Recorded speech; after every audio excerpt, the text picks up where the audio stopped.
guys, and welcome back to my channel. If you're new here, my name is Kenzie from Kenzie's Wholesome Life, and today I'm going to be talking all about how I discipline my toddler.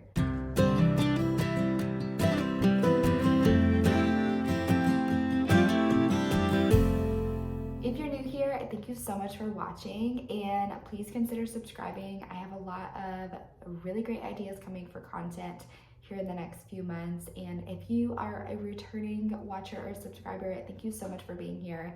It really means so much to me that people choose to take time out of their day and spend it watching my videos. So thank you so much. So I just wanted to start out this video by saying that this is what works for me and my family. I am in no way like shaming parents for how you parent. This is just what works for us, and I just want to share it because it's been really, really helpful.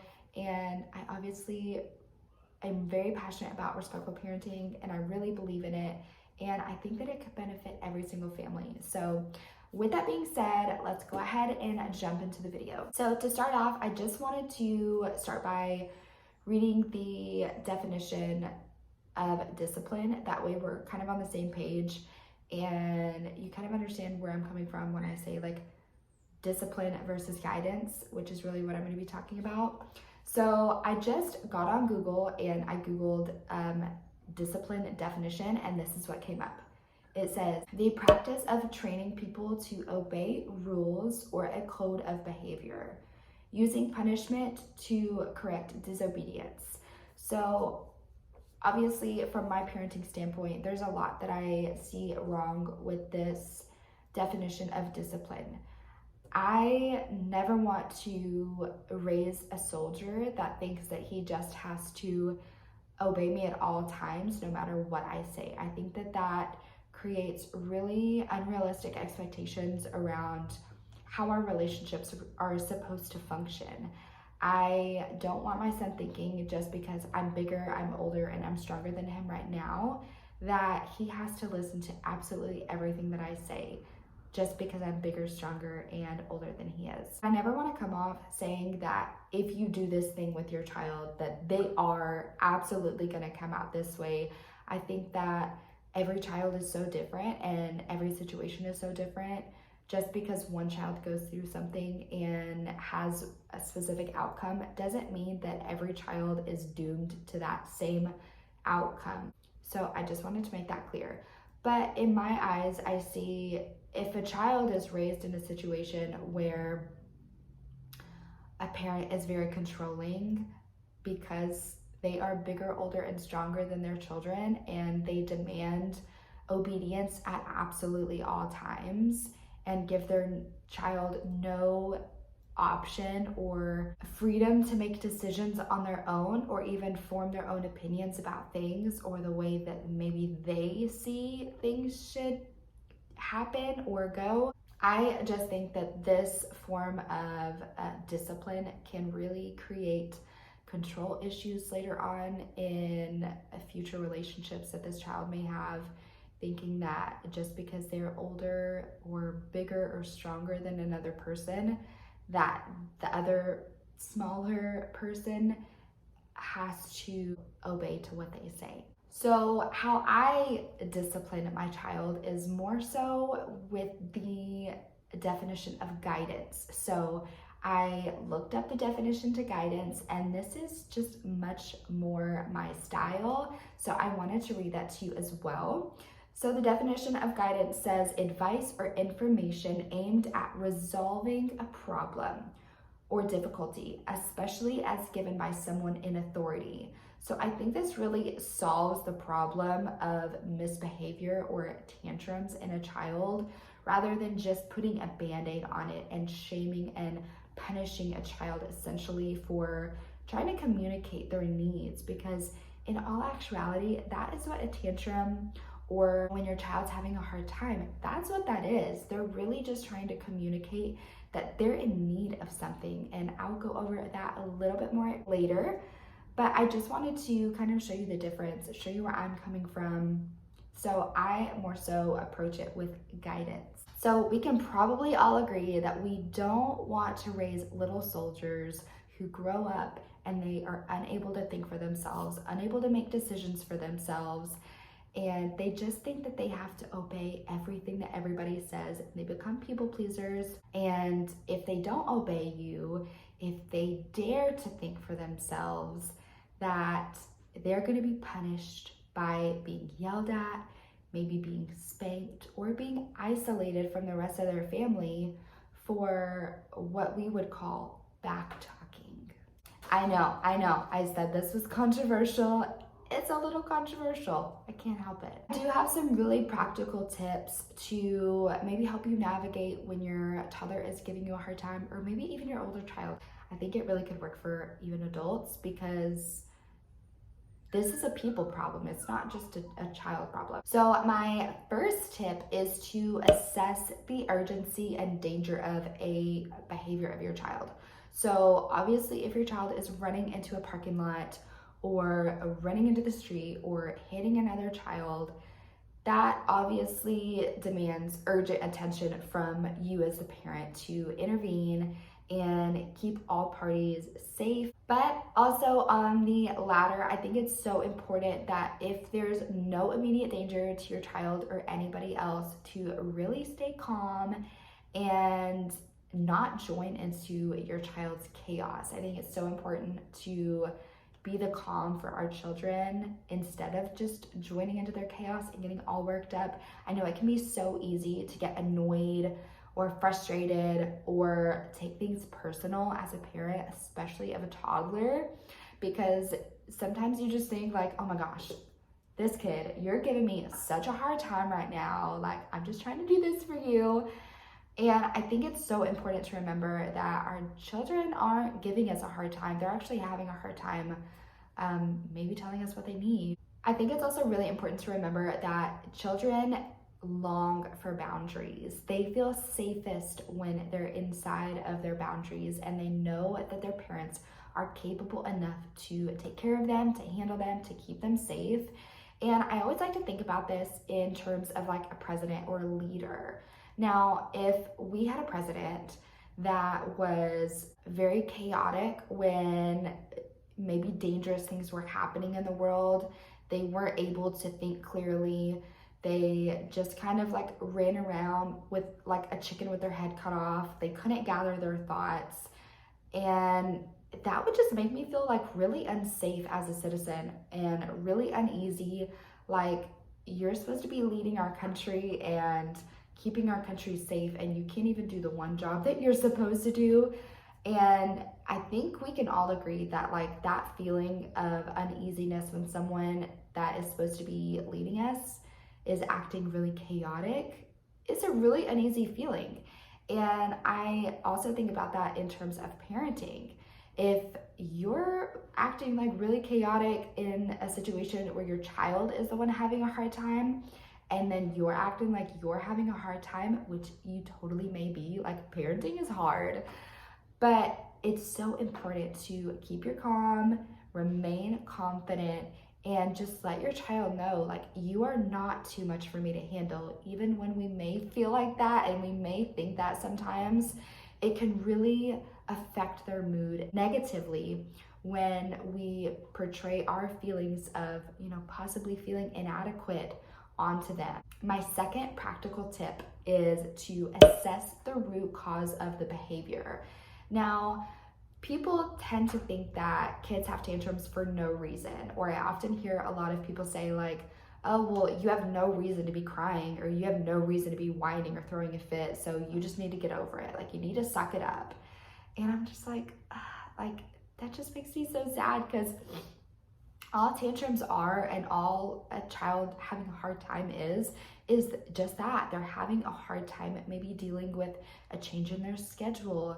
Maybe they missed a nap and they're tired. Maybe they're hungry. Maybe they just need an extra snack. They could be going through a growth spurt and needing a little bit more calories during a certain time that they're not used to getting. Maybe your child just needs some extra attention. Maybe they are going through a growth spurt and they're really unsure of everything going in their body, and maybe they just need some extra love and attention. Maybe your schedule has been super crazy busy and you haven't, made a priority to play with your kids. I know my son goes to daycare during the day while I work, and I feel really guilty when he gets home because I pick him up and we do dinner, we do bath time, and we do bedtime.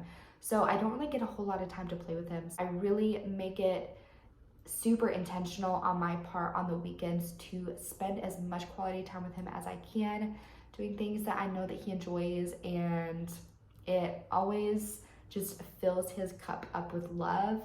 And I notice that his tantrums and difficulties are really reduced when I make sure I'm spending really good quality time with him. They could be overstimulated from loud toys, TV, if you've been on the phone all day and you've been talking, all these things. I like to think about me in a certain situation and what really bothers me as an adult, and put it into perspective. Like, if these things bother me and I'm 24 years old and I know how to get away from them, I can't even imagine how much they must bother our children sometimes, because our kids can't get away from these things.